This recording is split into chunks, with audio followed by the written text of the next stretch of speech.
All right, happy Sunday, everyone. Welcome to week 3 of the challenge and our third nutrition topic.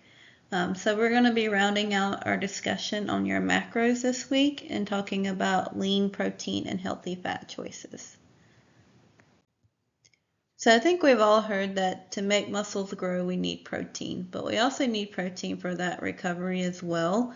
So when we talk about our meals and snacks, kind of in that first session about balance, we want to make sure we're getting good protein at each meal and each snack, and particularly after workouts to help with that muscle recovery so that you can get the gains you're looking for and get stronger as you work throughout the challenge. When it comes to protein, there are going to be two main types of protein to choose from. We have our animal protein, but then we also have plant-based protein.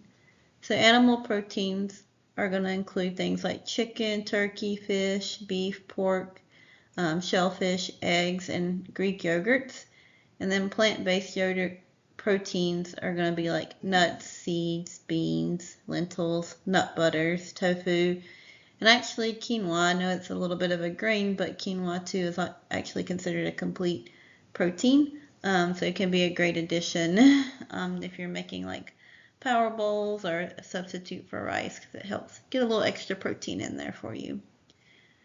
And then protein accounts for about 20 to 30% of all of our calorie needs. And so what I really want to focus on here is like the type of protein that you choose is going to matter. So we definitely want to target for leaner protein choices, meaning less fried foods and less processed meats. Processed meats would be like your deli meat, sausage, um, any like freeze-dried meats and things like that. Those are going to be more of your processed meats. And then we also want to include plant-based sources as well. So one of the things that I've typically seen happen is, we're focusing on more protein for those muscle gains. But if we're not thinking about the type of protein we're getting, that can lead to a lot more saturated fat in the diet, which isn't necessarily the greatest thing for your heart health. And we'll talk about fat a little bit more here in the next slide. So to kind of help balance that out and make sure we're getting plenty of healthy fats as well, we want to make sure we're including plant-based proteins in.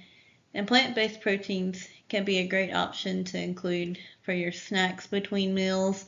But also, I've heard a lot of people practicing what's called like a flexitarian diet, where they try and make sure they have one or two plant-based meals throughout the week and really reduce their animal protein for that for the saturated fat reason.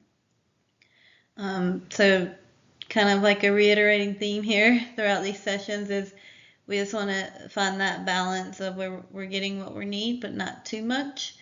And a good way to kind of check your portion sizes and how much you're getting at each meal without pulling out the food scale and weighing everything is using the palm of your hand.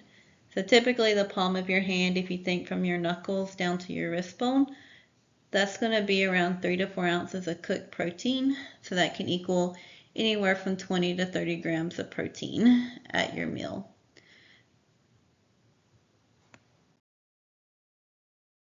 All right, so now let's talk here a little bit about the different types of fats. As I kind of hinted at earlier, some of your animal protein can definitely be high in what's called saturated fat, but we also have unsaturated fat and trans fat that can be found in our foods. So of the three, saturated and trans fat are definitely the ones we want to try and target and have less of in our diet and really focus on a lot of our fat coming more from unsaturated fat.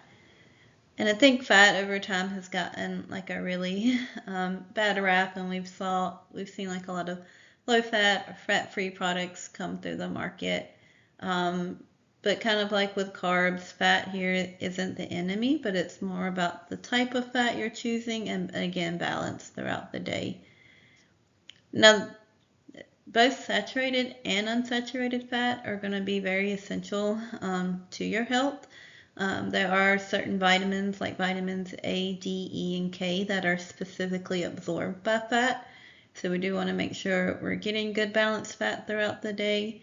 And then fats also help with hormone and metabolism regulation, and are a good way to kind of add flavor and help feel that sense of fullness with your meals. But again, the type and balance of fats is going to be what's most important.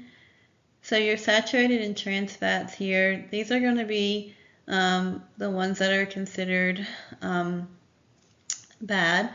And that's because like when we specifically think of like your cholesterol labs and heart health, saturated fat and trans fat are the ones that can cause like your LDL cholesterol levels to be higher.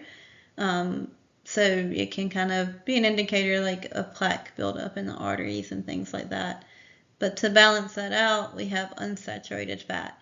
And so these unsaturated fats are actually heart protective. So they help with increasing your HDL cholesterol, which is more of that good cholesterol, and can kind of help kind of offset any plaque buildup you may have in your heart arteries.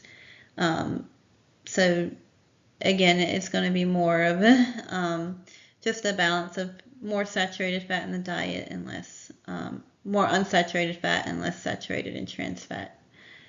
So saturated fats are going to really be found in a lot of your red meats, fried foods, full fat dairy products, processed meats, and desserts.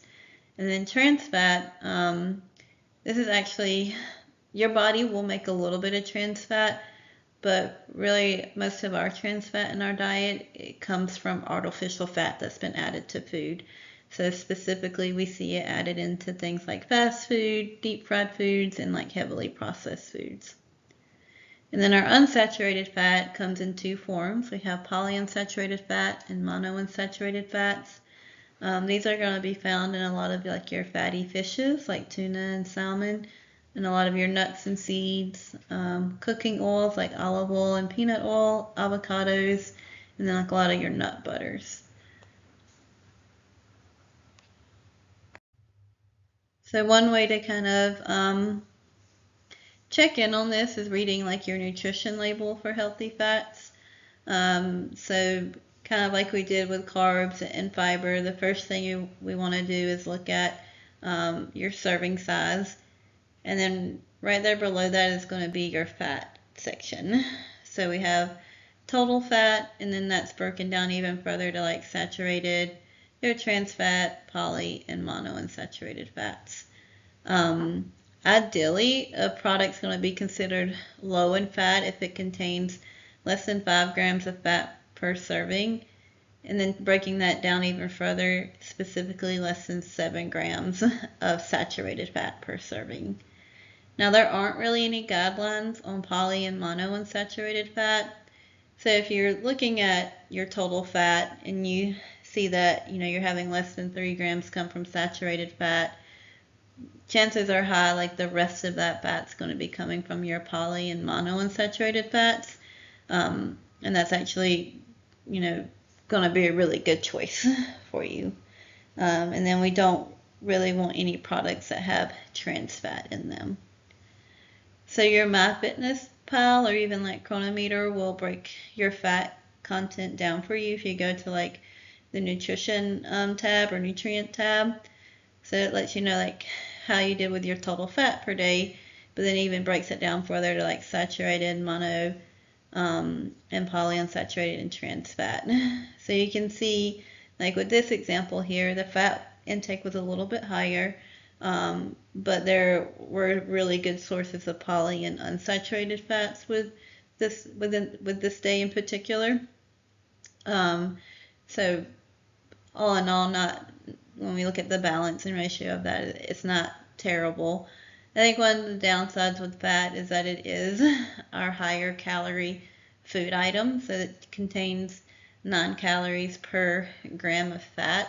So that's why we still want to keep the fat intake lower within like 20 to 30%.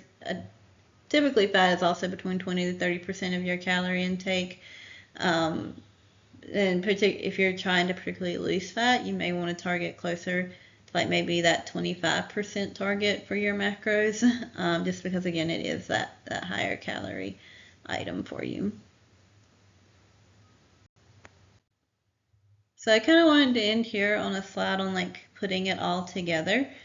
So we've talked about healthy carbohydrates and fiber. We've talked about lean protein, healthy fats. I know we haven't talked much about like fruit and non-starchy vegetables because they don't really necessarily fall in like a macro category, but they are also really important to have in your diet.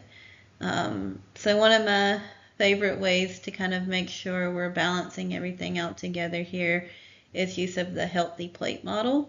So this can be a really easy way to divide your plate, whether you're at home or out. But you want to think about half of your plate being filled with those non-starchy vegetables or fruit.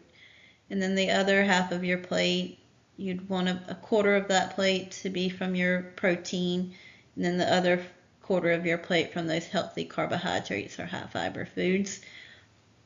And then easily adding in some healthy fats there by adding in an avocado or cooking with a healthy oil like olive oil or peanut oil. Nuts and seeds in a salad, that type of thing, is really how you can start to combine everything together.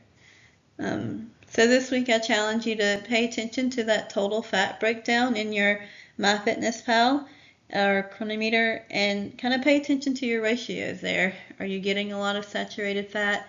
Maybe there's an opportunity to cut back a little bit on the animal protein and focus more on maybe some plant-based protein in your diet. As always, if you have any questions, definitely feel free to drop it into the chat, or you can always message me separately. But I hope y'all have a great rest of your week.